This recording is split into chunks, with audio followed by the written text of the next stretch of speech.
अनुश्रेणी गति दूसरा, नहीं अध्याय दूसरा, सूत्र 25वां। हाँ 25वां जी ये मोटा। तो हो गया, नहीं ये अनुश्रेणी वाला भी हो गया। नहीं हो गया, लेकिन वही चल रहा वही है, वो नहीं रजिस्टर चल रहा वही है, क्योंकि इसको अच्छे से समझना है इसलिए पूछा कौन सा चल रहा। 25 26 चल रहा है। हाँ बस कुछ नहीं। वार्तिक अपनी है 309। उसमें हम लोगों ने पढ़ा था विग्रह गतौ कर्म योग। तो इसमें कितने शब्द हैं सविता? इसमें 4 है। हाँ 4 है। विग्रह गतौ कर्म योग। एक तो विग्रह गति इकट्ठी लेंगे तो विग्रह गति का विग्रह गतौ सप्तमी का एक वचन बना दिया। और जब अपन अर्थ निकालेंगे ना तो विग्रह का अलग निकालेंगे, गति का अलग निकालेंगे, कर्म का अलग निकालेंगे, योग का अलग निकालेंगे, इसलिए 4 हो गए। चलो अब विग्रह का अर्थ, विग्रह के 3 अर्थ बताए थे आचार्य ने, किसी को याद है? हम पढ़ के आए हैं, कल भी पढ़ा था शायद, परसों भी। विग्रह शब्द देह बताया था वो है देह। देह तो व्याघात बताया था। नहीं विग्रह का अर्थ देह तो सही है, शरीर, लेकिन विग्रह का अर्थ, विग्रह गति का क्या अर्थ लिया है? विग्रह गति के 3 अर्थ बताए हैं। विग्रह यानी शरीर, ठीक है प्रज्ञा? तो शरीर के लिए जो गति होती है, विग्रह यानी हमने अकेला पूछा तो तुमने सही बताया। अब विग्रह गतों का क्या निकालेंगे? शरीर के लिए जो गमन होता है ना, तो विग्रह गति कहलाती, ठीक है। और दूसरा अर्थ क्या किया था? हाँ सरोज भाभी ने बोला, वो भी सही है। क्या बोला सरोज भाभी? व्याघात बोला था। हाँ दूसरा अर्थ व्याघात था। तो व्याघात का क्या अर्थ है? विरुद्ध ग्रह भी। हाँ विरुद्ध ग्रह का अर्थ व्याघात है, सही है, पूरा कर दिया। विरुद्ध ग्रह दूसरा अर्थ है, विरुद्ध ग्रह जिसको कहते हैं व्याघात। तो वहां पर व्याघात क्या बताया था, क्यों है, किस तरह का व्याघात है? दीदी याद नहीं है। नहीं याद नहीं है, नहीं सुनना, याद है, याद है बोलो बोलो, किसी को है? उसका अर्थ बताया था कर्म की, हाँ कर्म की ग्रहण होने पर नो कर्म का ग्रहण नहीं होता है। तो कर्म तो ग्रहण होते हैं, लेकिन नो कर्म का ग्रहण ना होना व्याघात कहलाता है।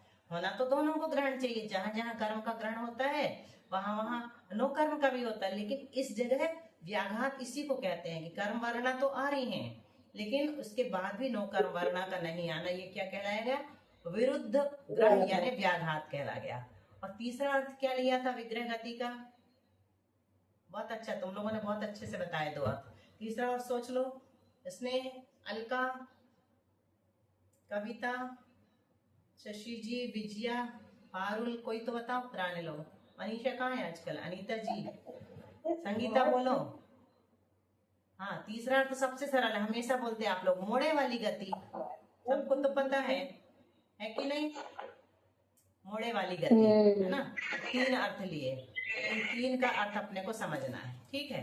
फिर से एक बार, अनुश्रेणी गति, ठीक है। अनुश्रेणी गति में चलते हैं, उसके पहले हमने क्या लिखा? विग्रह गतौ कर्म योगा। तो विग्रह गति में कर्म का क्या अर्थ लिया था? कर्म किसे कहते हैं? कर्म वो जो शरीर जिससे बंध रहा होता है, ऐसा कुछ। तो ये शरीर की जो उत्पत्ति का कारण होता है। हाँ हाँ ठीक है, ठीक है, हाँ ठीक है। ये देखो इतना देखना, इस शरीर की उत्पत्ति, शरीरों की लिखा, सब शरीरों की, सब शरीरों से क्या लेना? चारों गतियों में जितने शरीर हम प्राप्त करते हैं, उन सभी शरीरों के, चारों गतियों में जितने भी जीव हैं, सभी जीवों के जो शरीर हैं, उन सब की उत्पत्ति में मूल कारण क्या लेना? कर्मण शरीर। हाँ, उसको यहाँ कर्म कहा। उसको क्यों कहा कर्म? क्योंकि ये शरीर कहाँ पर होता है? कहाँ पे होता है मतलब हुआ? अकेला रहेगा या 2 रहेंगे तो कहाँ पर रहेंगे ये कर्मण शरीर? अकेला विग्रह होता है, और जब पर्याप्तियां पूरी हो जाती तो शरीर के साथ रहता है। अकेला भी रहता विग्रह गति में, तेजस शरीर के साथ भी रहता, कह सकते हैं ना। तो ये कर्मण शरीर वही है। तो शरीर की उत्पत्ति में मूल कारण बन गया। वहां जाकर के इसके कारण से वो जीव पर्याप्तियां बनाने में समर्थ होता है ना, इसके कारण से। उत्पत्ति में कारण है ना, ये शरीरों की उत्पत्ति में कारण है।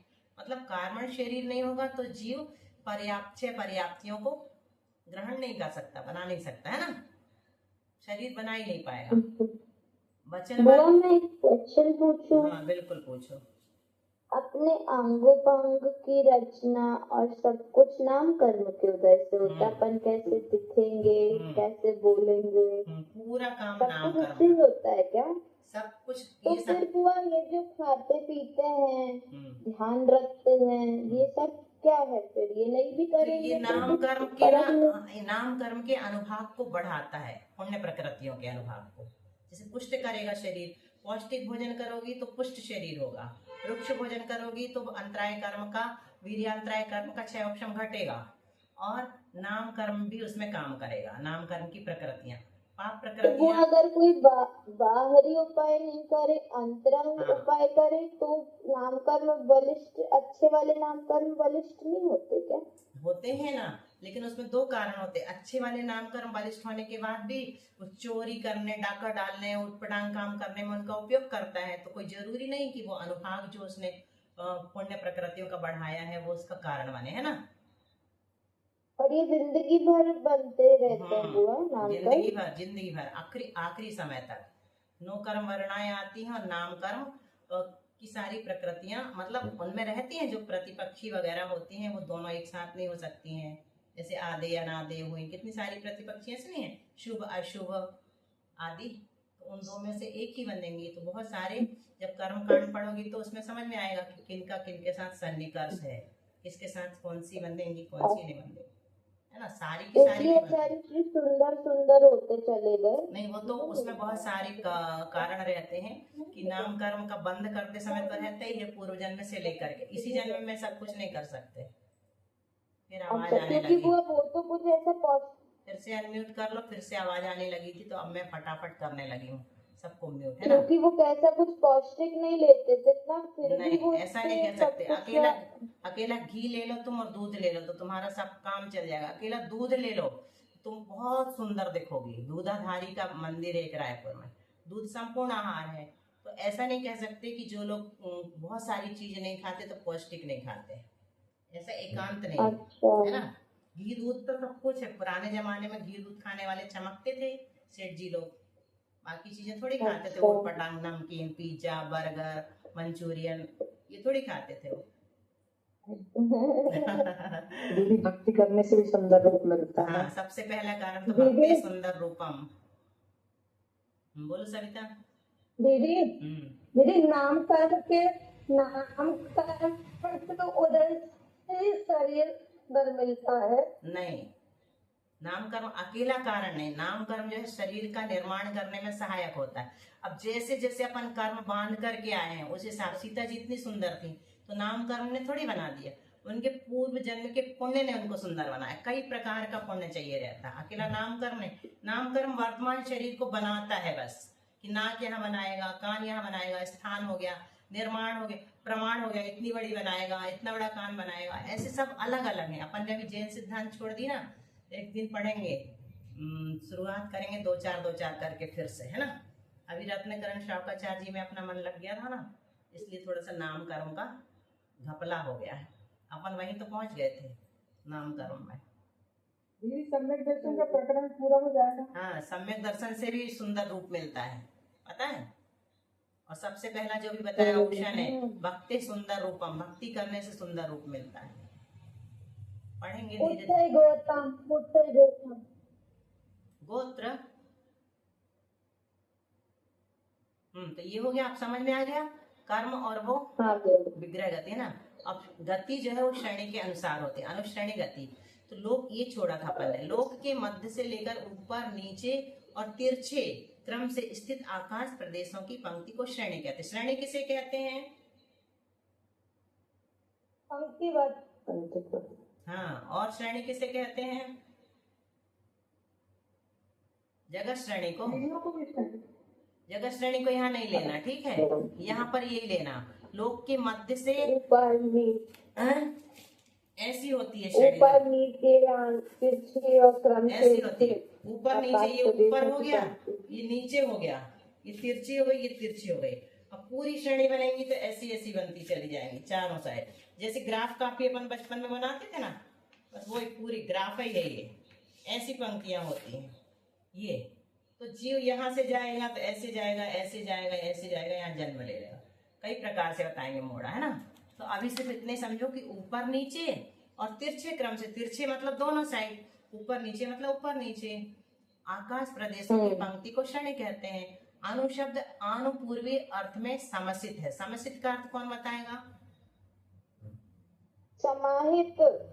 समास किया गया है, अनु के साथ पूर्वी का समास किया गया है, कर्मधारय ऐसे वगैरह है ना। समसित यानी समासित है, संक्षिप्तीकरण किया गया है।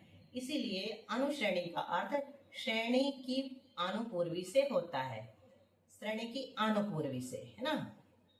श्रेणी से लगाना यहाँ पर, किसकी अनुपूर्वी? श्रेणी की अनुपूर्वी। इस प्रकार की गति जीव और पुद्गलों की होती है। किस प्रकार की गति? श्रेणी के क्रम से। श्रेणी के क्रम से मतलब ऐसा जाएगा तो सीधा जाएगा, ऐसा नहीं जा सकता, ऐसा नहीं जा सकता, ठीक है। सीधा जाएगा, अगर मुड़ना होगा तो ऐसे मुड़ेगा, नीचे से यहाँ से जाएगा तो ऐसा जाएगा, मुड़ना होगा तो ऐसा मुड़ेगा। जैसे यहाँ 16वां स्वर्ग है, यहाँ 15वां स्वर्ग है। अब एक मोड़ा लेना है, नीचे बैठा है स्वयंभू रमण के, अपन ने देखा था ना, तो ऐसा जाएगा 15वें स्वर्ग की ओर, यहाँ जाके जन्म ले लेगा। अगर ऐसे जाना है तो ऐसे पहले तिर्यक में मोड़ा ले सीधा चला जाएगा, फिर एक मोड़ा लेके सीधा चला जाएगा। तो ये वो ऐसा नहीं जा सकता कि ऐसा तिरछा चला जाए, इस कोने में बैठा तो ऐसा, तो वो अनुश्रेणी नहीं कहलाएगा, विश्रेणी कहलाता वो। उसको क्या कहते हैं? विश्रेणी। इसमें आएगा, ठीक है। टाइम शायद नहीं बचा, कितना बचा? 2 मिनट। चलो थोड़ा सा पढ़ लेते। यहाँ पे बता दिया इस प्रकार की गति किसकी होती है? जीव और पुद्गलों की होती है। यह इसका भाव है। तो अब शंकाकार आ गया, पुद्गलों का अधिकार न होने से यहाँ उनका ग्रहण कैसे हो जाता है? 4 अध्यायों में किसका वर्णन है तत्वार सूत्र के? जीव तत्व का। तो पुद्गल का तो अधिकार यहाँ भी नहीं है ना। बाकी तो 4 अध्याय तक नहीं है, लेकिन यहाँ पर भी जीव का अधिकार चल रहा है, पुद्गल का नहीं चल रहा है। तो कहते हैं यह आपने उसका ग्रहण यहाँ कैसे कर लिया कि जीव और पुद्गल दोनों ले लिया? ठीक है ना शंका उसकी। पुद्गल का अधिकार न होने से उनका ग्रहण कैसे हो सकता है? तो आचार्य कहते हैं सूत्र में गति पद का ग्रहण किया है। इसे थोड़े अच्छे से समझना ध्यान से, ठीक है। सूत्र में गति पद का ग्रहण किया है। गति मतलब गमन कर रहा है। कौन कर रहा है? जीव। जीव के साथ साथ पुद्गल। जीव के साथ कौन सा पुद्गल है जो गमन कर रहा है?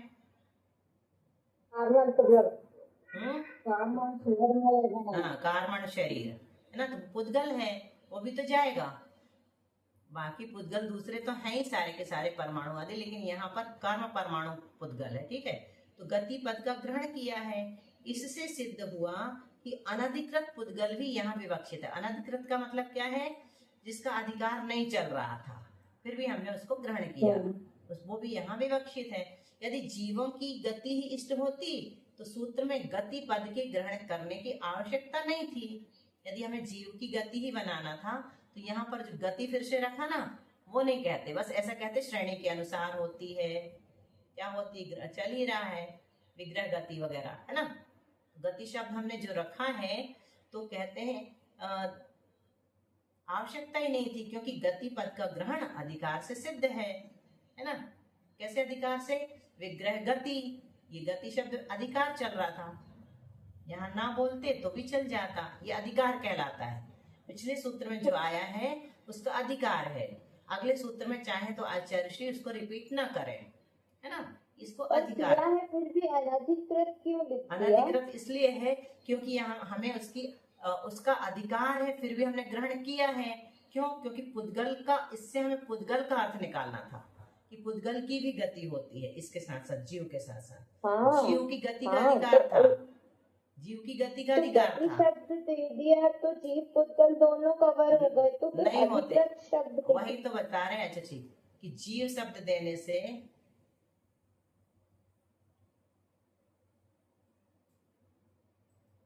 क्या बताना चाह रहे हैं? जीव शब्द देने से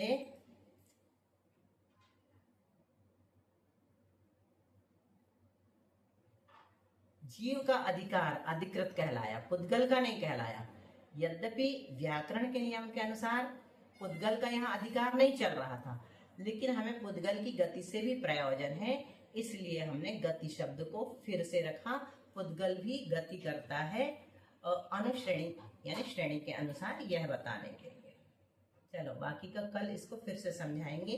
ये थोड़ा सा कठिन विषय है, जितनी बार समझो उतना ही कम है। अच्छे से समझ लेना ताकि हमेशा के लिए मस्तिष्क में धारणा बन जाए। बोधि समाधि परिणाम शुद्धि स्वात्मोपलब्धि शिव सौख्य सिद्धि चिंतामणिं चिंतित वस्तुदाने त्वां वन्दे मनस्य ममास्तु देवी।